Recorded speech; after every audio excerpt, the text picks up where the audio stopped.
So a very blessed Sunday morning to everyone. So as you can see, nandito ako sa aking main terrace, no? Mahangin, maraming mga puno, so nakakatulong po yan para po ma-recuperate, para po maging magaan ang ating buhay. So ngayon po, nagpapasalamat ako po no, doon sa mga taong nag-response at nagkaroon ng interest. So ang dami pong mga orders natin ng ating water. So hindi po ito ordinaryong tubig, no? It is actually Kangen water or Kangen water. Nagaling po ang technology nito sa bansang Hapon.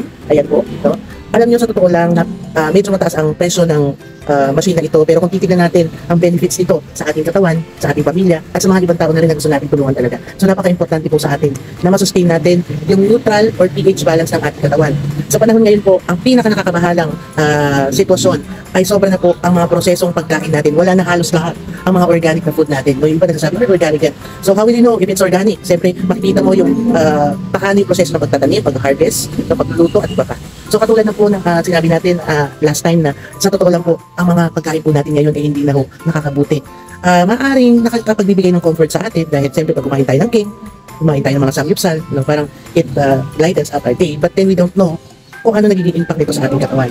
Ako po ay isang dialysis nurse at as young as 18 years old po, meron po tayong mga pasyente na dinadialysis dito sa Bulacan. No? So lungkot talaga na sa harap mo, ito yung tao na to, no, na napakabata, na marami pang magandang kinabukasan na haharapin, pero nasusubok ang sarili o nasusubok ang mga problema na kaakibat ay tungkol sa kalusugan as early, as younger, as 18 years old na po, dinadialysis na sila.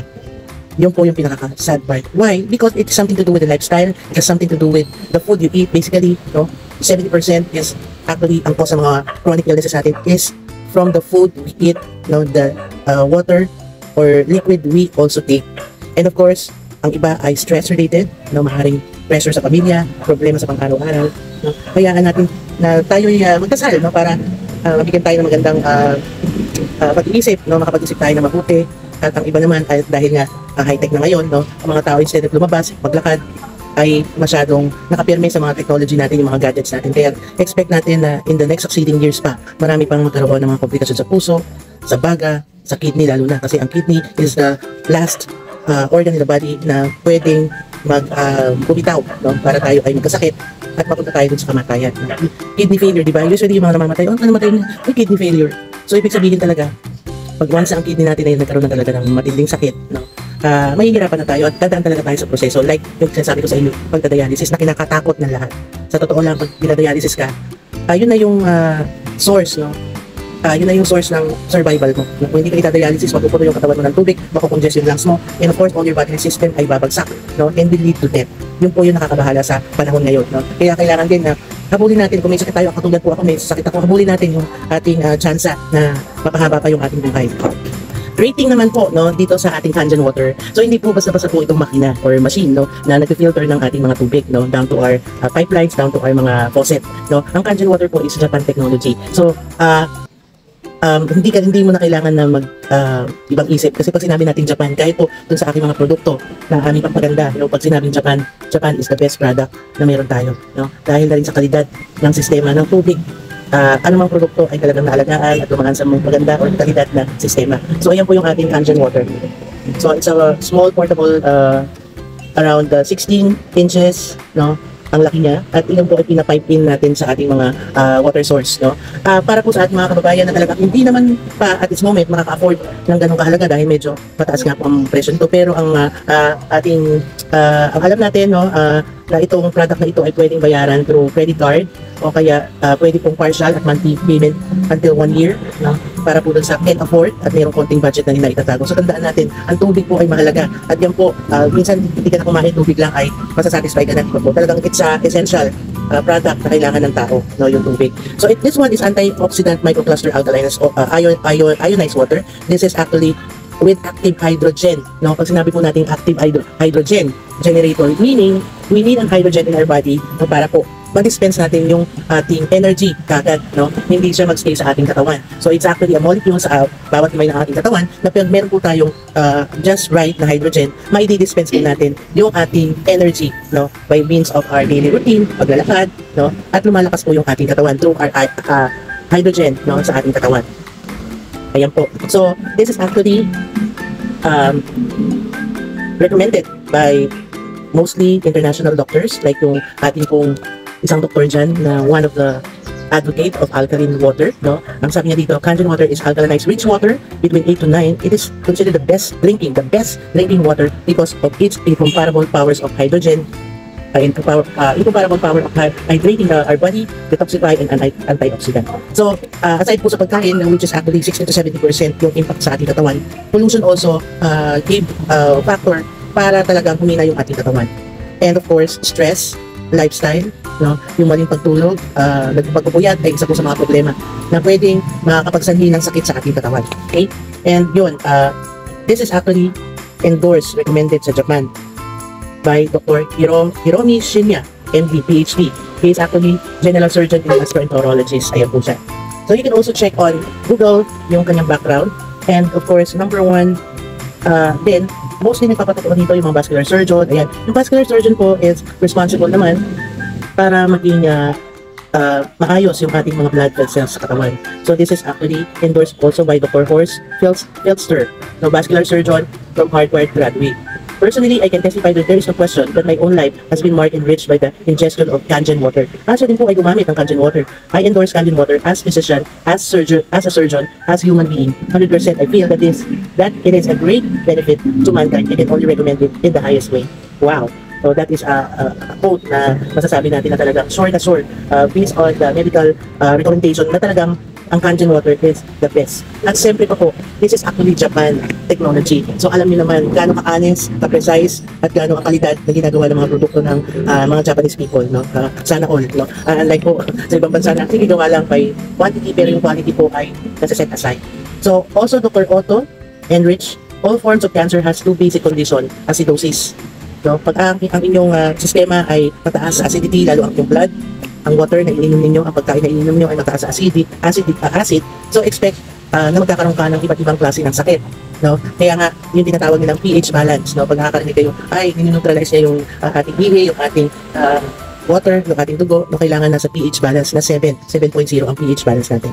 So, ayun yung pinaka-neutral. No? Pag naman gusto natin na maging alkaline ang ating sistema, of course, ang side effect niya ay pwedeng magkaroon din ng paninigas ang ating mga kalamnan, pero nga since ngayon sa panahon na to, sa totoo lang lalo na pupunta po kayo sa tindahan. Nangyari po sa tindahan natin, wala kang mapili na healthy food. Meron dyan chichirya, meron dyan mga candy, sobrang tamis. Yung ating palaging binibili early in the morning, kala natin nakakatulong, like for example yung ating mga noodles, na sobra po sa sodium, ang taas po sa alat, at ang dami pong mga iba-ibang klase ng solution na nandun para pampalasa. Isa po yan, sanhi ng mga sakit sa ngayon. Lalo na po sa inyo, yung iba sa inyo kumakain talaga ng almost everyday na cup noodles o kaya tinitimpla. Yung mga, nisin sa kayong pansit canton. Number 2, yung mga canned foods natin, may mga preservative po yan para magstay na matagal at hindi masira yung mismong laman sa loob ng lata. So expect nyo din po na mataas ang acidity niya. Okay, yung dinay mo last time na ni Mama Luz, no, na pinakamatindi pala ngayon ay yung soft drinks, no, ang taas sa kanyang acid, no. Kaya meron po akong pasyente na 28 years old po yung patient ko, no? Sabi ko, anong cause? Bakit ka nagkaroon ng ganyan? Bakit ka nangyayari sa sa'yo? Ang reason daw, halos gawin niya daw tubig yung soft drinks na iniinom niya. Nagko-cover pa daw siya. Kasi nga, ang trabaho niya is very hectic yung kanyang work, no? Very stressful. Kaya yun, para sa mabilis ang agarang pantawid na uhaw, yun ang ginagawa, no? Inom na lang siya ng soft drinks para masatisfy yung needs niya ng pagkauhaw. Pero among all, iba po lahat po ng mga doktor sa FBs, even sa YouTube, ang nagsasabi, water is still the best source, no? Para ma-hydrate, ma-remove yung mga toxins sa katawan at iba pa. So ito pong Kangen na to, like for example, this one po, ayan po, yan ang Kangen natin. No? It comes, galing po yan dun sa mismong machine natin. This is actually 6 liters. 6 liters po siya. No, magagamit nyo na po ito ng mga about 1 to 2 days. No? Ang presyo po nito, para po dun sa ating mahihirap at hindi po kaya pang ma-afford ng ating makina. So ito po ay 130 pesos po.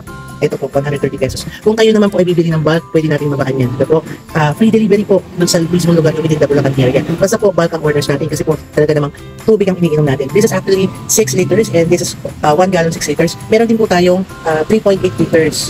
So, ang price po natin dyan din nasa 60 to 70 pesos.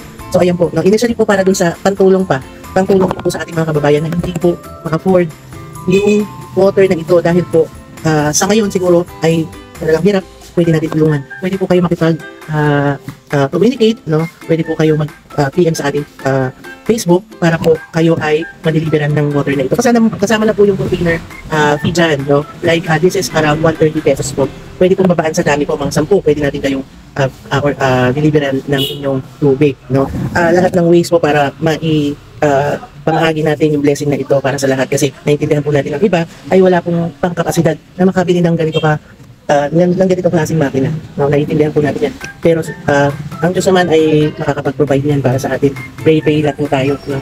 So ito po, ang Enagic is a company of alkaline or Kangen water. Siya po ay isa. At marami na pong mga award na tatanggap yan internationally and locally.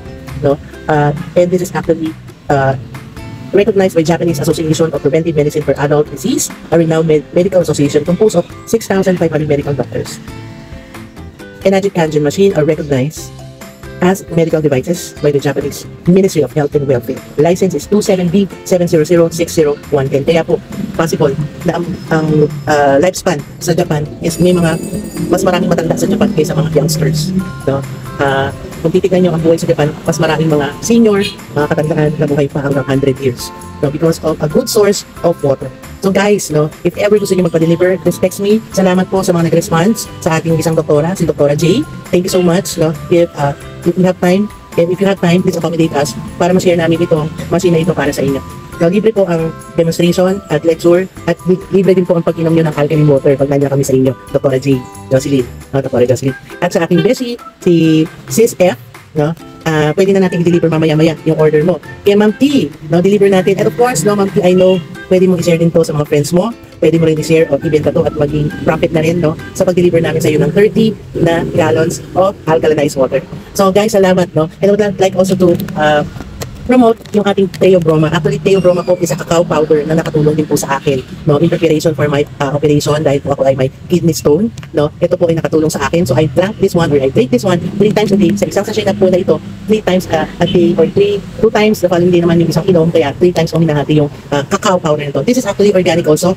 Kung mapapansin natin, pag uminom ka, hindi mo ininom, napapanis ka agad because it's organic. Wala po siyang mga sangkap, ano pa man, no? Except for the electrolytes, vitamins and minerals, no? Yung ating, ano niyan, meron tayong selenium, magnesium, all the vitamins, vitamin C for infection, niacinamide is actually good for the skin, for the cells, vitamin E, of course, sa brain, sa ating eyesight, sa skin and hair, vitamin B2, B6, B1, B12, this is actually good for our blood vessels o yung mga ugat na nagbabara, including our heart, no? And of course, selenium is actually good for our DNA production or cell renewal, no? Pag mahina yung mismong cells ng ating himay ng katawan, no? Ating himay ng laman, pinapalakas niya po yan, nire-renew niya, no? Tinatanggal niya yung waste products at iba pang makakasama sa ating katawan. So guys, of course, it has also zinc, which is actually for brain nourishment. So guys, ito po yung ating Theobroma. This is also highly recommended by doctors at nakalagay po ito sa PDS booklet ng mga doktor, guys. No? Nasa PDS doctor, this is considered or categorized as superfood para sa ating katawan at pang araw-araw nating concoction. You have to take this early in the morning, of course, with our Kangen. Early in the morning natin iniinom yan para yung mga kinain natin ng gabi, kinagabihan, ay ilalabas natin, no, in our system. So guys, a blessed Sunday morning to everyone. At enjoy your family bonding, enjoy the food you eat, but of course, make sure na kayo po ay magtitake ng tamang pagkain at hindi makakasira sa inyong katawan.